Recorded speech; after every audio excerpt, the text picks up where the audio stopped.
if you ever feel like you're stuck in a loop that you can't seem to get out of no matter what you do, it's for the fact that 2s and 1p are keeping you in the loop. Now ये जो loop और ये cycles हो सकती हैं, they can be of any nature. हो सकता है कि वो frustration हो, अपर disappointment हो, anger हो, आपकी लाइफ की सिचुएशन, आप एक मास्क चेंज हो जाता है बट अंडरलाइंग जो इसकी थीम होती है वैसी की वैसी रहती है. And any time that you feel that you are in a cycle, the first thing you need to be aware of is the fact that you are in a cycle, because awareness is the first step to the transmutation. आपको इस level की awareness होनी चाहिए कि आप अपनी life को देख सकें और समझ सकें कि आप एक लूप में स्टक हैं. Now before we go and describe कि 2s और 1p हैं क्या, we have to understand the fundamental of how the reality work, because अक्सर होता यह है कि anytime you feel like that you are stuck, you are looking at the effect and ignoring the cause, because what you have to come to the realization of that reality is an effect. Reality is not the cause. Reality is the effect of your consciousness. Whatever you experience in your reality is a result, not a beginning. By the time something shows up physically, the real cause has already happened internally. So reality is not the cause of your experience. Reality is the effect of your consciousness. Now जो consciousness है, this can be called as your state, or state is your internal world.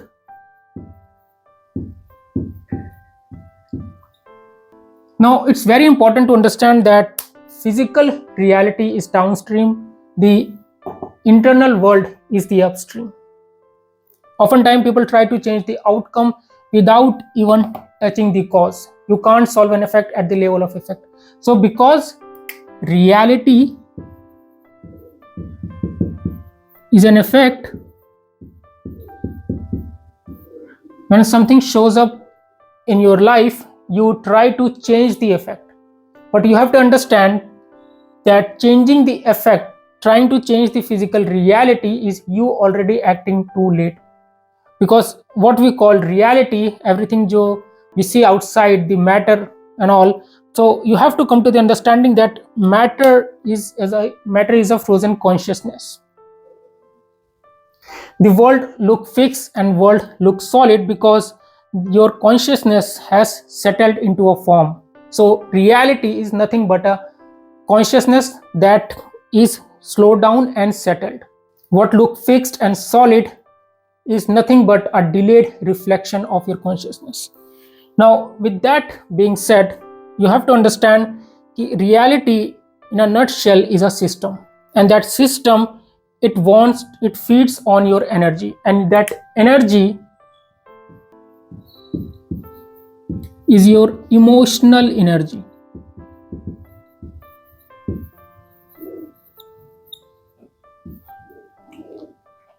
Especially in this space of reality creation, it's very prevalent to say that thoughts creates your reality, but thoughts are the secondary. Thought doesn't create your reality. Only thought which is sufficiently energized with the emotions has the capability to alter your reality. So emotion is something which occupies the majority of what you call your state. Now the first S in the 2s and 1p is scale. The reality will scale however you feel. As I said, your thoughts are secondary. The majority of your state is your emotions, because emotion is energy in perpetual motion. The emotion that you feel and emotions that are sustained over a long period of time, they release an energetic signature which builds into a state, and that state that corresponds and is matched with the equivalent resonating reality.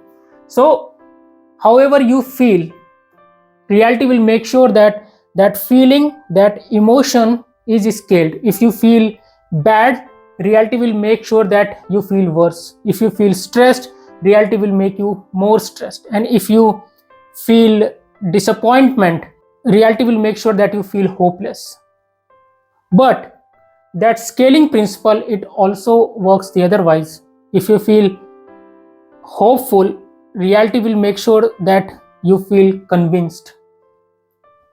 If you feel grateful, reality will make sure that you feel and experience abundance.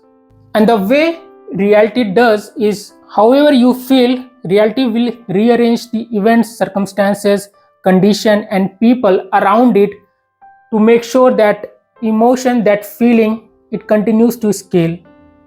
Because what you have to understand is that reality is simply the macrocosm of your microcosm. The reality is literally you. You are the universe.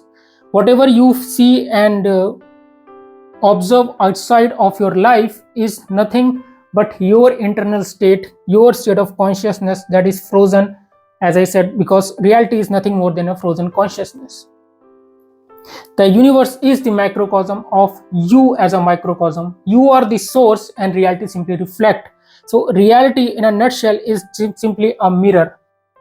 And your internal world, your internal attitude, your mental and emotional equivalent of your attitude, it's simply reflected on the reality. So more often than not, हम reality की तरफ देखते हैं and we feel like that it's not perfect, it's not what we want, और हम फिर उसको manipulate करने की कोशिश करते हैं. बट अगर एक शीशे में आपके फेस पे अगर कोई मार्क है तो आप जितना भी चाहे शीशे को रब कर लो, it's not going to disappear.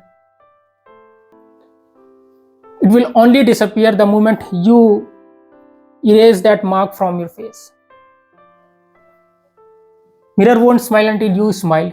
Reality won't smile until you smile. So if you don't have the internal discipline to maintain your emotional state, reality will keep reflecting that, because it has no choice. Because reality in a nutshell is simply a feedback. It simply shows you or give you the feedback of your internal orientation. You change the internal orientation and reality will have no choice but to arrange itself the way you want. Now once reality scale the emotional state that you are feeling, what it does next is try to sustain that emotional state.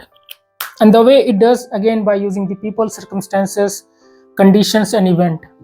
It want to make sure that whatever the emotional state you are feeling, it should be sustained as long as possible. And the reason it does is, as I said, because reality acts as a system and it feeds on the energy. From our perspective, from the third dimension realm or the physical world, what we call, from physical world perspective, we have categorized the emotions and good and bad, but the reality, it doesn't operate within the constraint of duality or polarity. From the reality perspective, all the emotions are the neutral emotions, and all it cares about is the energy that it feeds from those emotions.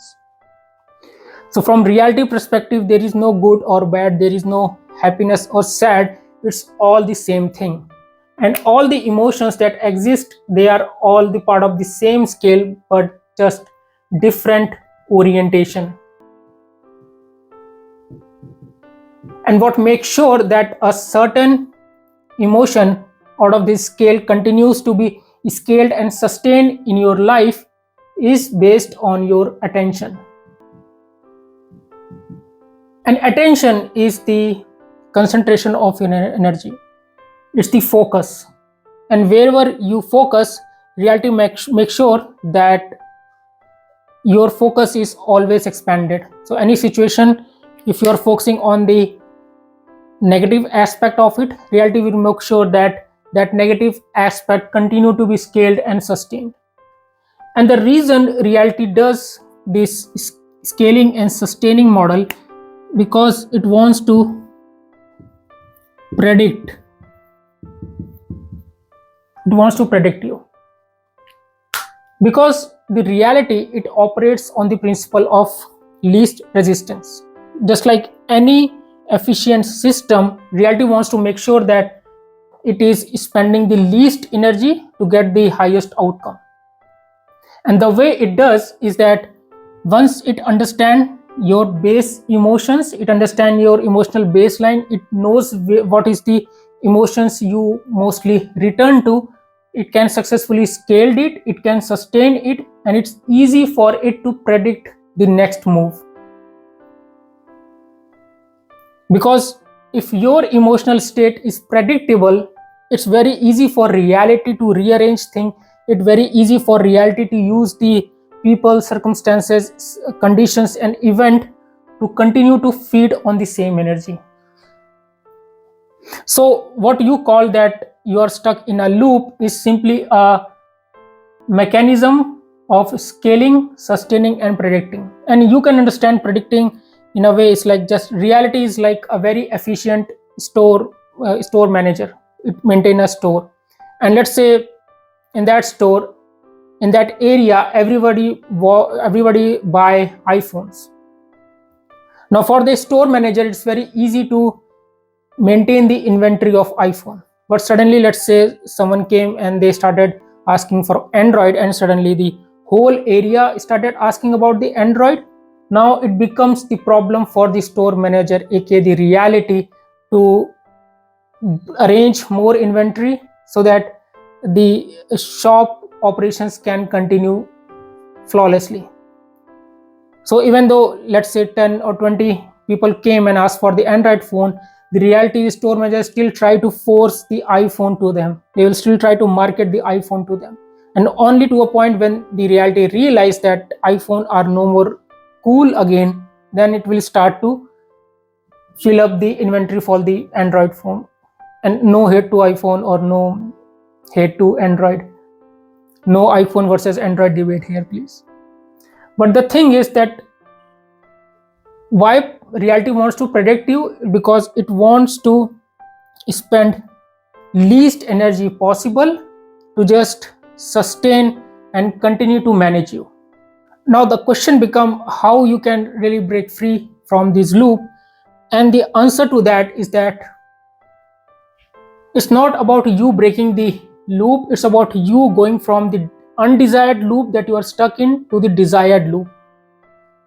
The loop of your undesired reality, the situation that you don't want to feel and see in your life, to you going to a new loop where the reality, the version of reality is the one which you want, the version of reality that resonates with you.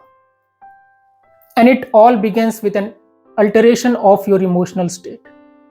If you create an emotional state and that state has the momentum, it will be scaled and it will be sustained, and you will be in a loop of your desired reality. Because what you have to come to the realization of is that the only language of the reality or the subconscious mind of the universe or the God, whatever you want to call, is the emotions. Oftentimes we hear that if you want to change your subconscious mind, if you want to impact or alter your subconscious mind, do the affirmations and do repeat a certain sentence about yourself. But the thing about affirmation is that without enough emotional charge, it's simply you standing in front of a mirror and repeating them like a robot. Repetition is like a brute force method. And what really alter the subconscious mind is the emotion. A person can have a traumatic event once and their entire paradigm changes. So it's not the repetition which changed the subconscious mind, it's the emotional charge, it's the emotional intensity. So you need to generate an emotional charge, because no technique works without emotional conviction. It's not about seeing, it's about experiencing. It's not about reprogramming the subconscious mind, it's about displacing the emotional charge that is attached to your old belief, your old worldview, your old paradigm. And when the old charge drops, a space is created for the new one. So it's about you knowing your desired reality and you pinpointing what predominant emotions you are going to feel in your desired reality. It could be job, it could be your business flourishing, it could be having a healthy relationship, it could be anything. But the key here is to recognize the emotions that you are going to feel in your desired reality, and then feel those emotions right now. And your goal is to create enough emotional intensity, enough emotional charge that your state eventually start to get altered. And when you maintain that emotional state, and that emotional state start to get momentum, reality will have no choice but to scale it and sustain it. But what really happens, most often than not, people try to change how they feel internally, and they try to maintain that emotional state for a certain period of time. But because of this predict principle of the reality, when they do not see a change outside of them immediately, because anytime you try to change your internal state, reality will move into this verification mode, because it has to make sure that it's not just fleeing emotion that you are feeling right now, and you will eventually revert back to your predominant emotional state or your emotional baseline. So that's why it verify. So you will face some circumstances, you will face some situation where your old emotions, they might want to resurface. And that's why I said that awareness is the first step to the transmutation. When that happens, it's very important for you to be aware that what this version of reality, what this circumstance or that situation is trying to get out of me. And anytime you react with the emotion the way you used to do, that's when reality catches you. That's when reality says, oh, it was just a sham. There is no conviction in his new emotional state. And you continue to go back to your old loop. So it's very important to maintain a certain level of conviction within yourself, because reality is simply an effect. It's simply a feedback. So the real question is not how can I get out of this loop? The real question is how can I move from the undesired loop to the desired loop?